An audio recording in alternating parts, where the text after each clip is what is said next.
एक छोटे से गांव में एक बहादुर और मुतजस्सिस लड़की रहती थी जिसका नाम आयशा था। आयशा को हमेशा कहानियां पढ़ने और नई चीजें दरियाफ्त करने का शौक था। इसकी दादी के पास एक पुराना अटारी था जहां बहुत सी पुरानी चीजें और किताबें थीं। एक दिन आयशा ने सोचा कि क्यों न अटारी में जाकर कुछ नई चीजें दरियाफ्त की जाएं। अटारी में दाखिल होते ही आयशा को बहुत सी पुरानी चीजें और किताबें नजर आईं। वो एक पुरानी अलमारी के पास गई और इसे खोल दिया। अलमारी के अंदर एक पुरानी धूल मिट्टी से भरी किताब थी जिसका सरवरक रोशनी में चमक रहा था। आयशा ने किताब को उठाया और इस पर लिखी इबारत पढ़ी, जादुई किताब। आयशा ने किताब को खोला और जैसे ही इसने पहले सफ़े को पलटा, एक रोशनी की किरण निकली और पूरी अटारी चमक उठी। उसने किताब के सफ़हात को पलटना शुरू किया और अचानक खुद को एक जादुई जंगल में खड़ा पाया। जंगल में हर तरफ खूबसूरत दरख्त, फूल और जानदार थे। मैं कहाँ हूँ? आयशा ने हैरानी से कहा। एक नर्म आवाज सुनाई दी,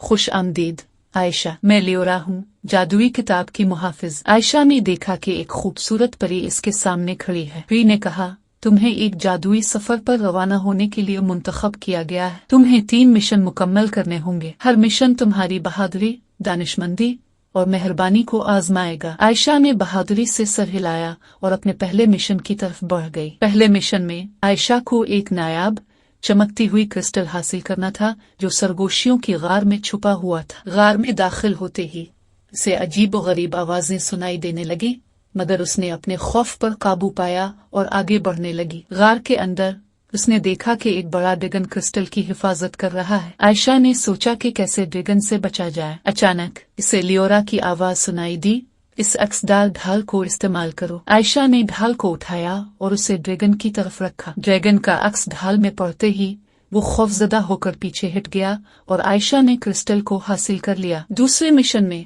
आयशा को जादुई झील का मुअम्मा हल करना था। झील के किनारे पहुंचकर उसने एक पुराना कतबा देखा जिस पर मुअम्मा लिखा हुआ था। आयशा ने मुअम्मा पढ़ा और अपनी समझदारी से इसका जवाब तलाश करने लगी। ये जवाब हो सकता है, आयशा ने खुद से कहा, और जैसे ही उसने जवाब बोला, झील का पानी अलग हो गया और एक रास्ता दिखाई देने लगा। आयशा ने झील के पार सफर किया और दूसरे किनारे पर पहुंच गई। आखिरी मिशन में आयशा को एक शैतानी जादूगर का मुकाबला करना था जो गांव को अबदी सरमा से आजाद कराने के लिए आया था। आयशा ने देखा कि जादूगर एक बुलंद पहाड़ी पर अपनी मांद में छुपा हुआ है। वो हिम्मत जमा करके पहाड़ी की तरफ बढ़ने लगी। पहाड़ी के करीब पहुंचकर उसे लियोरा की आवाज दोबारा सुनाई दी, ये जादुई असा इस्तेमाल करो। आयशा ने जादुई असा को पकड़ा और जादूगर की मांद में दाखिल हो गई। जादूगर ने आयशा को देखते ही अपनी ताकत का इस्तेमाल किया, मगर आयशा ने जादुई असा को इस्तेमाल करके जादूगर की ताकत को खत्म कर दिया। एक जबरदस्त जंग हुई,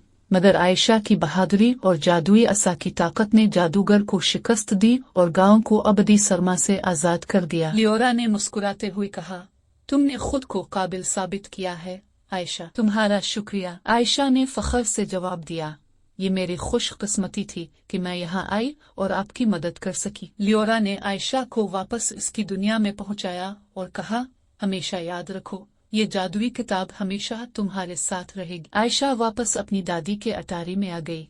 किताब चमक रही थी। उसने सीखा कि बहादुरी, दानिशमंदी और मेहरबानी से किसी भी मुश्किल का सामना किया जा सकता है।